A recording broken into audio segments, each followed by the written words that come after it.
Hi guys, as we know, businesses that import goods for sale or as part of their production are struggling as a result of Brexit, but also our exporters who are seeing an increased cost to sell into their main market, be it due to customs duties at the other end or red tape that's involved.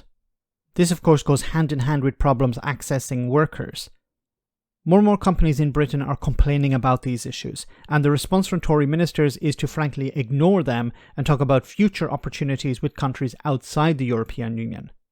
Glen the Chief Secretary to the Treasury was challenged by Nick Robinson over this. Have a listen. Now, let's pick up one other thing you've said and just examine it, because obviously what really matters is what the prospects of future growth are. And you've given us some reasons that you're feeling a bit optimistic, including membership of that big trading body. But there was a new survey out this week, wasn't there, showing that exporters believe they're finding it harder and harder to export now because of the decision to leave the European Union. Look, the country made a decision in 2016. The country made a decision in 2016. So to hell with businesses that are trying to export into their main market at the moment, because people made a decision in 2016, a decision that was based on lies. People were told, vote for Brexit and we'll drive to these sunlit uplands. Straight road all the way to the sunlit uplands. But in reality, there's a cliff edge. And we're driving across the cliff. But we can't pull the brake beforehand, we can't stop, we can't go backwards because people voted to drive to sunlit uplands. Sunlit uplands don't exist, but well, people were lied to and we have to go down that road anyway. And as a government minister, myself and my colleagues are doing everything we can to maximise the opportunities that those increased freedoms give us. We're talking about businesses that are struggling to export. More red tape, customs duties at the other end. And you're talking about opportunities. What are these opportunities? When I was the city minister for 4.5 years, we put out a whole set of changes that my colleague Andrew Griffiths has now embedded in legislation that mean that we can take advantage of some of those freedoms. The way that we invest the billions of capital that insurance companies hold in insurance companies. We're talking about exporters. We're talking about manufacturers. We're talking about cheese companies, electronics companies, who are trying to export into the main market in Europe. And I've mentioned this before. Countries trade mostly with their neighbours. The United States trades mostly with Canada, with Mexico. The UK trades mainly with Europe. Countries in Asia trade mainly with countries in Asia. You know, why is this so difficult for Brexiteers to understand? No, we don't want to trade mainly with Europe. We want to trade with countries as far away as possible. Australia, Mexico, the United States, Japan.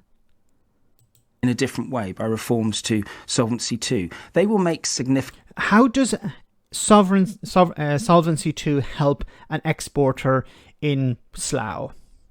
So you have a small, medium-sized enterprise trying to sell its goods into the single market, and you're talking about reforms to insurance. You know, this is all they have left.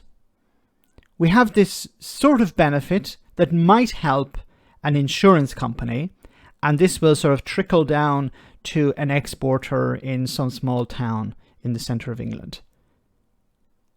This is all they have left. Differences. The way that we legislate for and regulate the way that pharmaceutical companies get drugs through to market more quickly. But the businesses are struggling now. You can't say, well, we're going to help some businesses in the future. And notice he's talking about big companies, he's not talking about small and medium-sized enterprises, which are the backbone of the British economy. Most people are employed by small and medium-sized enterprises. And he's talking about insurance companies and he's talking about pharmaceutical companies here. Just imagine if you're a small enterprise owner, an exporter or importer, and you're listening to this. What sort of confidence are you going to receive from this? You're going to go, what the hell? The country's been thrown under a bus by these Brexiteers. And now when we're asking for help, we're asking you to try and do something about it. You're saying, yeah, we're going to help the insurance companies who have lots of money. We're going to help pharmaceutical companies, which are generally multinationals.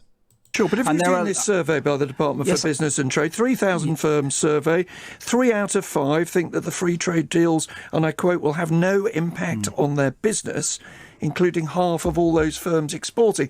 So you've got a lot of work to do, have you not, to show to the country that you have a plan for growth? I absolutely recognise that, and I've tried to explain in this interview, in every interview I give, that this government is not complacent about the challenges that we face. But you're not presenting any solutions to these challenges. The problem of Brexit red tape, how are you going to fix that? And unfortunately, this is where the media fall down, the journalists fall down. They don't ask specific questions. What are you going to do about Brexit red tape? How are you going to help a business? And take an example. Invite on a business owner and say, explain the problems you're facing as a direct result of Brexit. Now, government minister, explain to this business owner what they have to do. How do they get over this bump in the road? How do they resolve this problem? This is what you need.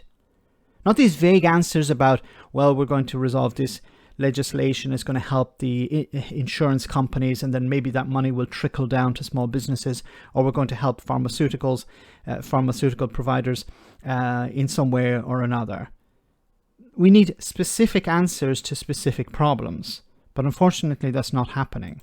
But I came on this morning to talk about the progress on one of the top priorities of the government, which is getting inflation down. Now, let's pick up.